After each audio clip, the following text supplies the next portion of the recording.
سڵاو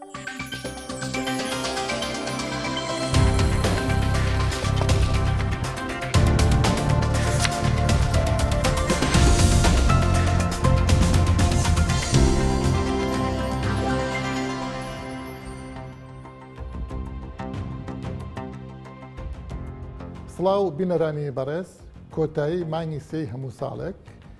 یادەوەری لە سێدارەدانی قازی محەممەد. قازی محەممەد دامەزرێنەری دەوڵەتی کوردستان ساڵی 1946 کە بۆ ماوەی ساڵێک بەردەوام بوو. ئێمە لەم ئەڵلقەیەدا تیشک دەخینە سەر زەمینە سازی بۆ دامەزراندنی ئەم کۆمارە و هۆکارەکانی ڕووخانی لە ماوەی ساڵێکدا. پاشان تیشک دەخینە سەر ئەو پێشکەوتنە کۆمەڵایەتی و کللتوریانەی لە ماوەی ئەو ساڵەدا ڕوێندا. بە میوانداری بەڕێز پرۆفیسۆر دکتۆر هیوا عەزیز مامۆستای مێژوو لە زانکۆی سلێمانی. بینەرمان بن. بەخێربێ مامۆستا. کۆماری کوردستان یاخود کە زۆر جار بە کۆماری مەهاباد کە ئەو پایتەختەکەیەتی ناو دەبرێت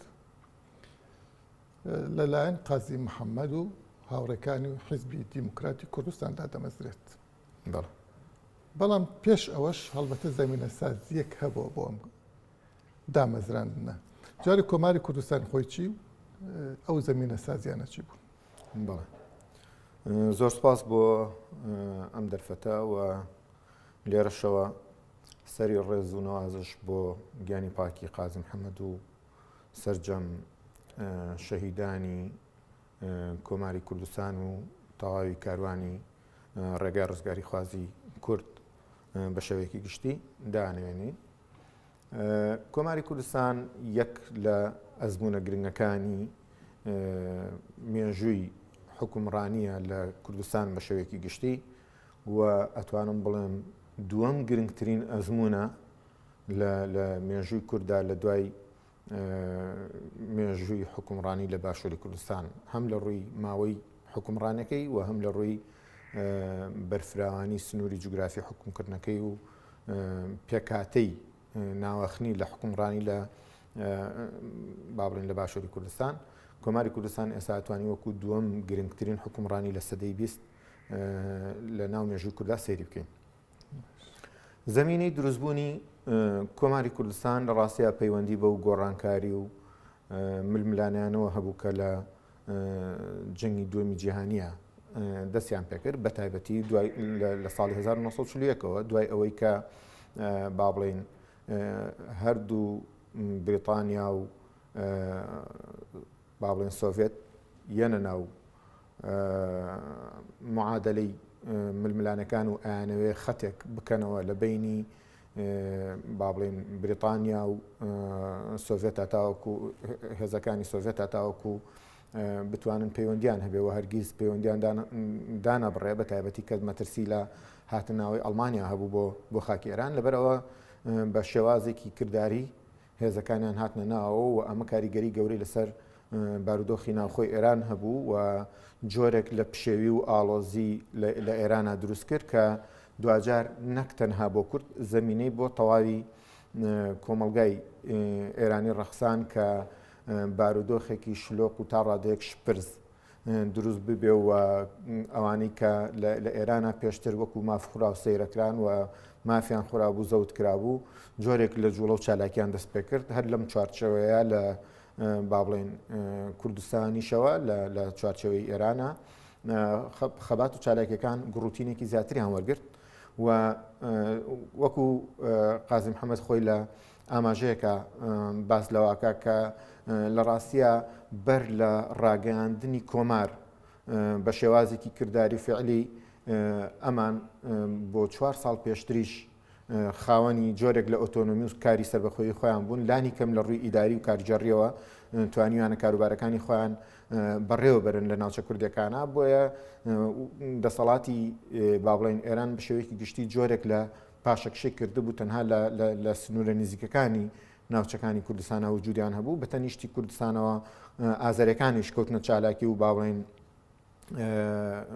هەوڵیاندا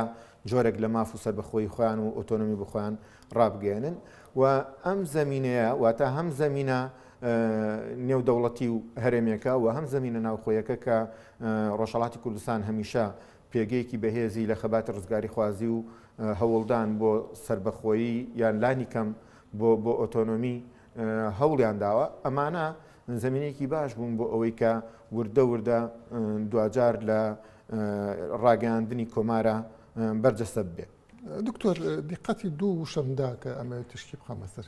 یەکەم باسی ئەوەمان کرد کە 4 ساڵ یا 5 ساڵ پێش دامەزراندنی کۆمار کورد هەر خۆی بەڕێوە بردووە. دووەم موشەی ئۆتۆنۆمیت بەکارێنە. بۆ یەکەمان کەواتە ئەتوانین بڵین کورد یا کۆماری کوردستان بە شێوەیەکی فعلی 6 ساڵی خایاندووە بەس بە شێوەی فەرمی ساڵێکی خایاندووە. دومیشان بۆچی ئۆتۆنۆمی کە ناوەنا کۆمار لە ناو شانشینەکە کۆمارێکی سەر بەخۆ بەیانی. ئەگەر لە دومیانەوە دەست پێ بکەم کە باس لە کۆمارە لە ڕاستیە کۆمار لەو کاتە جۆرێک لە مۆدێلی ئەگەر بگونجەوە بڵێم کارژێڕی بوو کە کاتی خۆی با بڵێن لە سۆڤێت پێڕەوە کرا بۆیە هەر لەسەر هەمان باڵێن جۆرێک بوو لە دابشکردنی کارژێڕی نەک وەکو چەمکێکی سیاسی کە لە ناو فەرهەنگی سیاسیە باس لە کۆمارێکی سەر بەخۆنە نەخێر و قازیم محەممەد خۆشی ئەمە لە چەندین جار دووپاتی کردوتەوە کە ئەمان هەمیشە هەوڵیان داوە لە چوارچێوەی ئێرانە مافەکانی خۆیان وەربگرن وەکو هەرێمێک نەک وەکو دەوڵەتێکی سەر بەخۆ مامەڵە بکەن لە بانامەکەشەوە باس کرابێت. بەڵێ و جگە لەوەش لە چەندین چاوپێکەوتنە با بڵێن باسی ئەو لایەنانی کردووە و ئەمە دیوێکێتی کە ناتوانین بڵین کۆمار بە چەمکی فەرهەنگی سیاسی وەکو کۆمارێکی سەر بەخۆی دەوڵەتی مامەڵی کردبێ و خاوەنی سیستمێکی سیاسی بەخۆی بە چونکە هیچ دەستورێک لە چوارچەوەی کۆماری کوردستانە وجودی نییە و تەواوی یاسا و ڕێساکان ئەوانە بوون کە لە ئێرانە گەڵاڵە کراون و لەوێ جەبەجە کراون بۆیە باز لەواکەن کە بە هیچ شێوەیەک ئەمان لە دەرەوەی یاسای ئێرانە هیچ هەڵسوکەوتێکیان نەکردووە و ئەوەشی کە دروستیان کردەوە لە چوارچەوەی یاسای ئێرانیا بووە و وابەستە بە دەستور و یاسای ئێران بووە بۆیە ڕاستەکەی با بڵێن کۆمار وەکو چەمک ڕاستە بەکارێنرێ بەڵام زۆرتر لە شێوەی تەقسیمێکی ئیداری و زۆرتر مافەکەش داواکردنی ئۆتۆنۆمی و وەرگرتنی کۆمەڵێک مافی سیاسی و کولتوری بووە لە چوارچەوەی ئێرانان نەک لە وەکو کۆمارێکی سەربەخۆ. ئەوە بوو کە ئەتوانین بڵین بە شێوەیەکی واقعی ئێمە کۆماری کوردستان 6 ساڵی خایاندووە بە ناوی فەرمی 1 ساڵ بووە. هەر لە دوای ساڵی 1940ەوە وردە وردە با بڵێن خەباتی سیاسی لە کوردستان زیاتر گەشەی کرد لەبەرەوەی زمینەکە گونجاو بوو بۆ ئەو بابەتە. حکوومەتیش نەمابوو. بەڵێ حکوومەتیش بۆ شێوەیە نەخێر نەمابوو دەسەڵاتی نەمابوو تەنها کۆمەڵێک هێزی سەربازی لەسەر سنوورەکانی با بڵێن کوردستان وجودیان هەبوو و جۆرێک لە هەڵبژاردننی ناوخۆیی لە با بڵێن کوردستان ئاکرێ و قازی و چەند کەسێکی تر هەڵبژێرن بۆ بەڕێوەبردننی کارژێڕی و ئەمانە هەوڵیان ئیدارەی ناوچەکە بکەن بە شێوەیەکی گشتی چونکە وەکوتم بۆی کە فەوزا و پشێوی لە ناوچەکە دروست نەبێ و جۆرێک لە ڕێخستن بۆ کارەکان هەبێ بە تەنیشتی ئەمەوە بەر لە هاتنە ناوی قازیش ئێمە ئاگامان لێیە کە با بڵێن هەمومان نەزانین کە ژێکاف وەکو پارتێکی سیاسی کارێکی باشی کردبوو بنکەیەکی جەماوەری فراوانی هەبوو و با بڵێن خەباتی ڕۆشنبیری و کولتوری لەگەڵا دەست پێ کردبوو بۆیە یعنی زمینێکی گونجاو هەبوو بۆ وەکوتم خۆڕاگەاندنی جۆرێک لە ئۆتۆنۆمی یاخودەوەی کە دواتر ئەبێ بە کۆماری کوردستان بەڵام وەکوتم ئەمە شێوەی فەرمی خۆی وەرنەگرت بوو تا دوای ئەوەی کە ئازەربایجان وەکو کۆمارێک خۆی ڕاگەێنێ دوجار کوردستانیش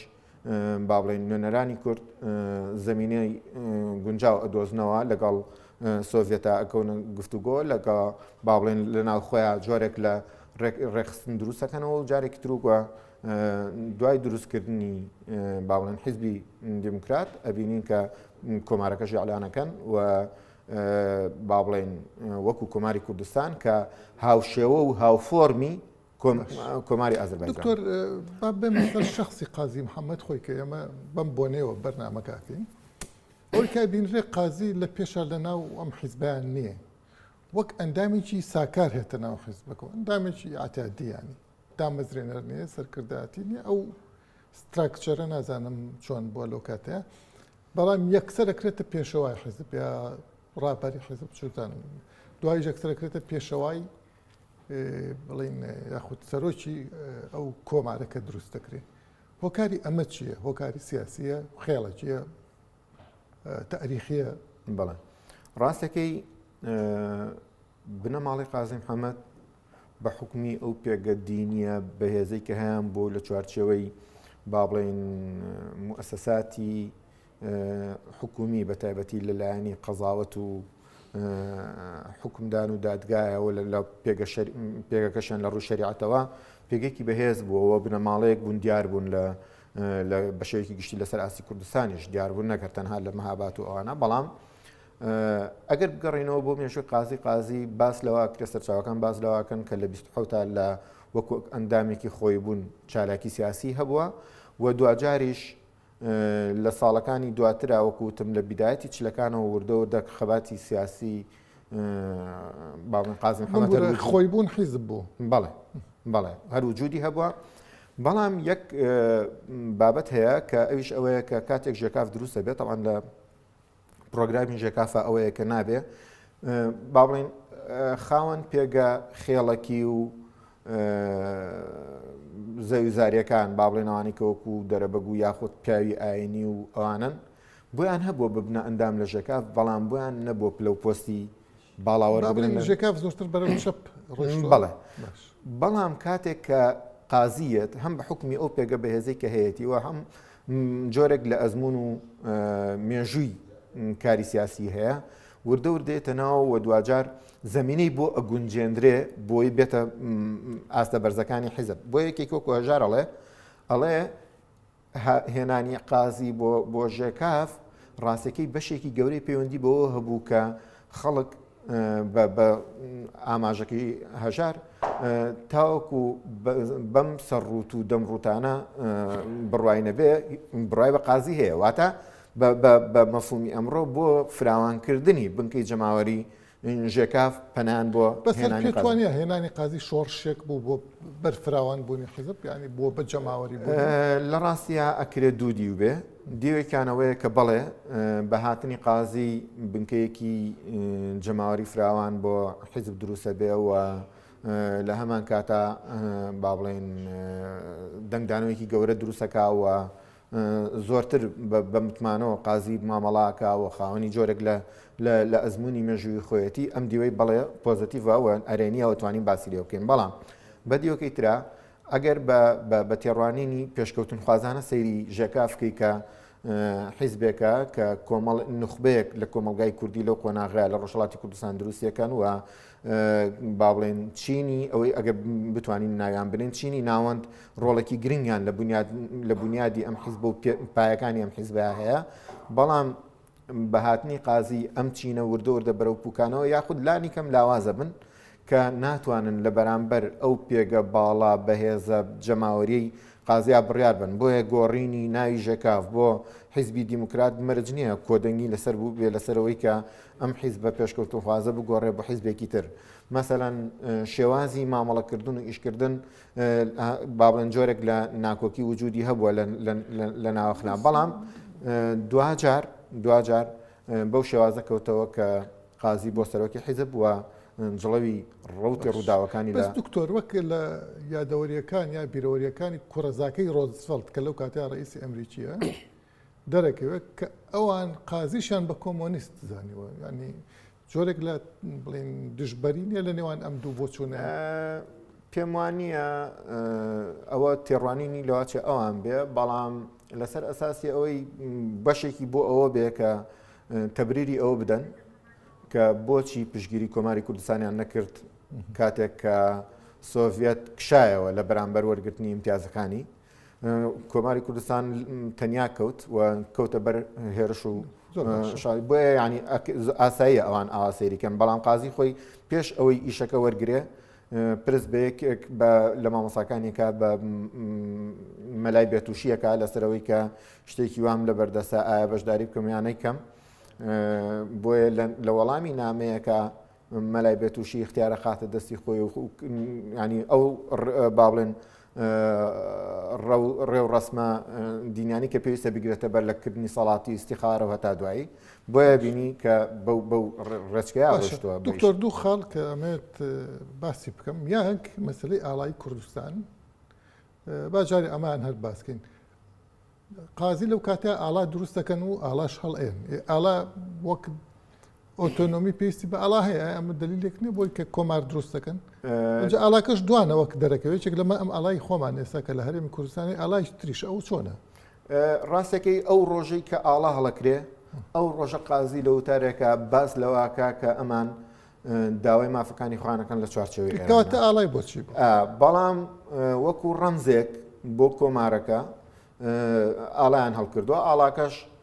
بریتی بووە لە هەمان ئەو ڕنگانی ئاڵای کوردستانی ئێستاە و خۆری تایە بەڵام جیاوازە لەم خۆرە بەڵکو دوو گوڵەگەنم و قەڵەمێک لە ناوەڕاستەوە کە لە ناو خۆرەکەەوە هاتوتە دەرەوە کە کۆی گشتیان ڕەمزی کارکردن و بەرەمهێنان وەک لە خوێند ئەف بمبورێک وەک بینیوە خوێندومەتەوە هەردوو ئاڵاکە هەیە دوای ئەمان ئیختیارەکەن هۆکاری ئیختیار نه ئەوەی کە من ئاگدار بم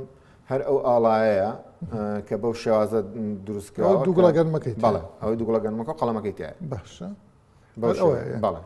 باشە بەشی دووەمی پرسیارەکەم ئەوە بوو ینی ئێمە سیر ئەەکەین ئەو کاتە ئەو هەستە کوردایەتێت تەنیا لە ئێرانە نیە مەسەن لە باشوورەوە ئەڵەن میرحاج یەکەم جار چووە میرحاج کە هیچێک بۆ لە ئەوزان بارزانی بێت وابزانم میرحاج ئەفسەر بووە دوایش ئەفسەرەکانی سلێمانی چوار ئەفسەر شەهیدەکە کە بەناوبانگە ئەچن ئەبنە بناغی ئەو سوپایە دوایش بە سوپای بارزانیەکان ئەبنە بڵێن ئەو بناغی کە هەموو سوپای کوردستانی سەردا مەزرەوە کەواتیانی ئەو هەستنەتەوەیە لە هەمویان هەبووە ڕاستێکی هاوکاری نێوان پارچەکانی کوردستان تا ساڵی 1946 کۆتایی 46 و دواتریش هاوکاری زۆر سروشتی هەبووە پەیوەندێکی بەهێزەکان نەبوون بەڵێ پەیوەندێکی بەهێز ینی هەبوون بەس نەبوونەتە ڕێگر هەروەکو چۆن مەسەلەن لقی ژێکاف لە سلێمانی هەبووە لە ناوچەکانی تری باشووری کوردستان هەبووە ئەو هەستە یەک پارچە یار بەڵێ لقی خۆی بوون لە ناوچە جیاوازەکانی کوردستان هەبووە بە هەمان شێوە کاتێک کە کۆماری کوردستان دروستە بێ کە دەنگدانەوە دروستەکە لەسەرەوەی کامە کۆمارەکە و جوودی با بڵێن هەوڵ و تێکۆشانی کوردە لەو ناوچەیە خەریکە دێتە بەرهەم لەبەرەوە زۆر بە ئاسایی لە باشووری کوردستانەوە هەم لە ڕێگەی چوار ئەفسەرەکەەوە ئاگاداری یەکتر بوون و هەم لە ڕێگەی ئەوەی کە پێشتر لقی ژێکاف لە سلێمانی بووە ئاگاداری گۆڕانکاری و ڕووداوەکان بوون بۆیە بەدەمەوە چوون و بە پیرەوە چوونیان زۆر زۆر ئاسایی بووە نەکەر ئەوە ئەگەر دیقەت بین لە بڵاوکراوەکانی ژێکافە زۆر جار دروشمی حیزبی هیوای وتۆتەوە وە وەکوڵە بژی حیزبی هیوا یەکێک بۆ لە دروشمەکان لە ناو گۆڤاری نیشتیمانە کاتێکە باڵێن دەرکراوە بۆیە ئەو هاوکاریە ئەو بەدەم یەکەوە بوون و تێکەڵکردنی هەوڵ و تێکۆشانەکانیان زۆر سروشتی بووە بە شێوەیەکی گشتی لە نیوەی یەکەمی سەدەی بیستە زۆر باشە لە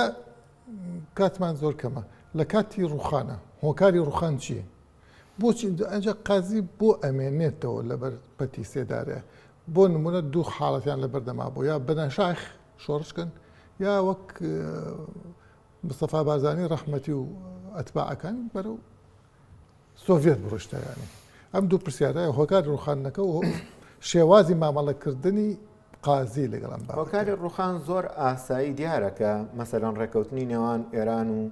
سۆڤێت و ئەو کۆمپانیای خۆی زمینەیەکی باشی نەبووە من باسم لەوە کرد کە زمینەیەکی لەبار لەو کاتەیە دروست بوو هەر بابەتی بووە بەڵێ فەراغێک دروست بوو نا ئەتوانین بڵێن زاتیش بوو چونکە کورد هەمیشە بە دوای خەونی ڕزگاری و سربەخۆی خۆیەوەی بەڵام گرفتەکە لەمە بوو کە نەکەر ئەو جوهدە نەکەر ئەو هەوڵ و ئەزمونە بەڵکو زۆر ئەزمموی ترمان کە بەرەنجامی زمینەیەکی ئاوایە دوجار لەوانەیە لە نەزانی چۆنێتی مامەڵەکردن لەگەڵ هاوکێشە هەرێمی و نێودەوڵەتەکان زۆر جار باڵێن ئەزمونەکەی بەرەو لاوازی یاخود لە ناوبردن بردووە ئەمە بەشێکی تریشی ئەوەیە کە لە ناو ئێران ئەگەر چی کورد چەند جار پەیامی باڵێن مانەوە لە چوارچێوی سنووری ئێران و وەرگرتنی ئۆتۆنۆمی و جۆرێک لە ئیدارەی سربەخۆ لە ناو ئێرانە وەکو هەرێمێک دووپات کردوێتەوە بەڵام زۆرە لە سەرچاوەکان باز لەواکەن کە ئەو ڕوتەی کە وەکو ڕوتی دەستوری لەناو پەرلەمانی ئێران بوون بەشێک لەمانە و بەشێک لەوانەش کە عسکەری و سەربازی بوون دەستوری مەبەست جەماعەتی محەممەد مصدق ئەوان و کۆمەڵێک خەڵکی تریش بوون لەناو پەرلەمانی ئێرانە کە ئەمانە دژ بە ینی مەلەکی باشتر بوو دژ بە پارچە بوون جان ینی بڵین شا باشتر بوو نەخێر لەناو با بڵین دەسەڵاتی لەناو حکوومەتی ئێرانیشا بە هەمان شەو گروپێکە بوون کە دژ بوون بۆیە ئەمانە بەردەوام راپۆرتەکانیان بۆ ناو پەرلەمان و بۆ حکوومەت بریتی بولەوەی کە ئەمانە جاخوازن ئەمانە هەوڵی جابوونەوەی ئەعلانکردن دەسەڵاتێکی سەربەخۆدەن بۆیە لە ڕاستیە ینی ئەمە وەکۆڵێ زۆر جۆرێک لە دروستکردنی وێنەیەکی ناشرین بۆ کورد دروستکردکەوای کرد تەواوی کۆمەلگای ئێرانی بێنە بەرامبەر کورد تەنانەت ڕۆژنامەکانیان هانەدا لەسەرەوەی کە کورد وەکو جیاخواز و خۆجاکەرەوە هەر ئەو لەم ڕۆژانەی لە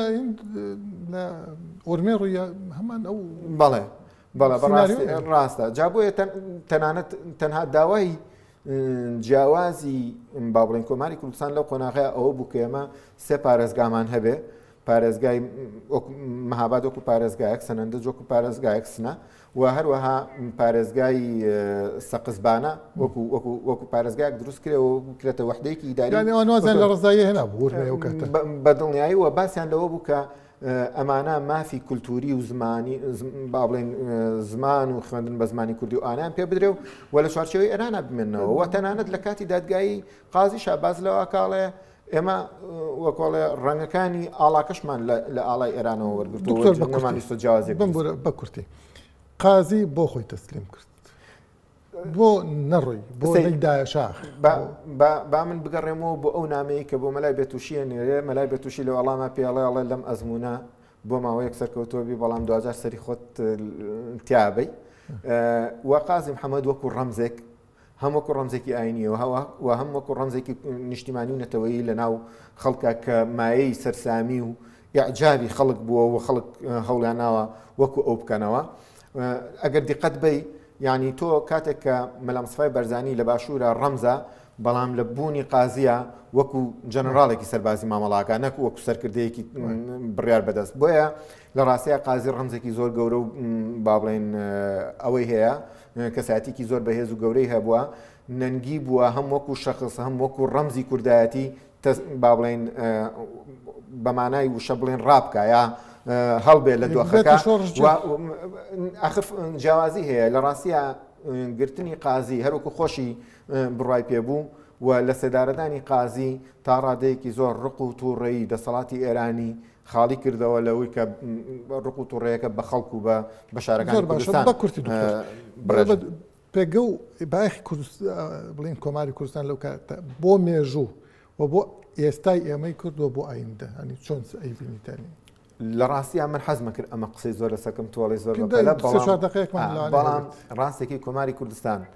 یەک لەو ئەزمونانەیە لەو ئەزمموی حکومڕانیانەیە کە کاتێکی خوێنیتەوە لە ماوەی 11 مانگ و ئەوەندە ڕۆژ چی کردووە و چۆن ئەم کار بەدەستانە بیریان کردوێتەوە مەسەلەن با من کۆمەڵک نمونەت پێ بڵێم لەسەری هاتوون کاری شارەوانیان دیاری کردووە لەسەرەوەی کە ئەبێ خێزانەکان فێری کوتانی مناڵەکانیان دەست باڵین پاکوتەمیزی لە کاتی خواردن هەم پێش خواردن هەم دوای خواردن لە ماڵەوە چۆن پاکوتەمیزیە پارێزن چۆن بەردەمی دوکان خۆڵ و خاشاکی لێ باڵێن فرێ نادرێەوە هەر کەسێکین کرابێ غەرامە کراوە بۆ ئەوەی کە سیمایەکی جوانی شارستانی بەدەسەڵاتەکە بن بە دیوێکی ترا هاتوون باس لە مەسلەی چەک و چەکداریەکەن کە ئەو کاتە مەسەلەن دۆخەکەی هیچ چەکداری بووە بەڵام بە هەموو شێوەیەک فیشک تەقاندن و چەک خاڵیکردن بە زمانی خۆیان لە ناو شارەکانە قەدەغە بووەوە هەر کەسێکیش کرد بێتی با بڵێن غەرامەیەکی زۆر کراوە سزای قورسیان داوە ڕەشۆ و بەرتی خواردن یەکێک بۆ لەوانی کە سزای تا لە سێدارەدان و کوشتنی هەبووە ئەگەر هەر کەسێک بوو بێ یەکێکی تر لەو خاڵانە هیچ چەکدارێک بۆی نەبوو بە بیانوەوەی سەربەهێزی کوردستانە بڕوا خۆی بەسەر کارمەندێکی یەکێک لە دائیرەکانە فەرز بکە و بە زۆر ئیشێکی پێ بکە و ئەمە وەکو جەریمەیەک سەیری کراوە و دوجار تووشی سزایان کردوتەوە یعنی زۆر شتی تری لەم بابەتە بۆ نمونە مەسەلەی دیاردەی ڕادوکەوتن کە ئەو کاتە یەکێکە لە دیاردە باوەکانی کۆمەلگای کوردی هاتوون بۆ ئەوەی چارەسەری ئەم کێشەیە ببێ بە پێی یاسا و شەرع لە ڕۆژنامەی کوردستان بڵامیان کردوتەوە کە هەر کچ و کوڕێک ئەگەر دڵیان بەیەکەوە بوو بێ ئەگەر هیچ مانعێکی وەکۆڵە شەرعی یاخود تەندروستیە یاسایی وجودی نەبێ ئەم دوو بنەماڵەیە لە ناحەق ڕێگری بکەن لە زەواجی ئەم دوانە لە هاوسەرگیری ئەم دوانە ئەوە بچنە دادگا و بەردەمی قازی خۆی ماریانەکە و بەبێ هیچ کەس دوتوانێت چیان پێ بڵێ ینی هاتوون زۆر ئیشیان کردووە من بەحسێکم لەسەر سیماکانی گەشەپێدان لە سای کۆماری کوردستانە هەیە کە کاتێکی خوێنیتەوە تعجوبەکەی لەسەرەوەی کە چۆن ئەکرێ ئەوکەینە بەرنامەیە ئەو کۆمەلگایان خواردەوە بەدڵنیایی بەشی بۆ ئەکرێ بکرێتە بەرنمەیەکەوە بەدڵنیایی زۆر دەستخۆش تراومانەنێ بینەرانی بەڕێز بەم شێوە هاتینە کۆتایی ئەم ئەڵلقەیە تا ئەڵلقەیەکی ترمیانێکی تر خواتان لەگەڵ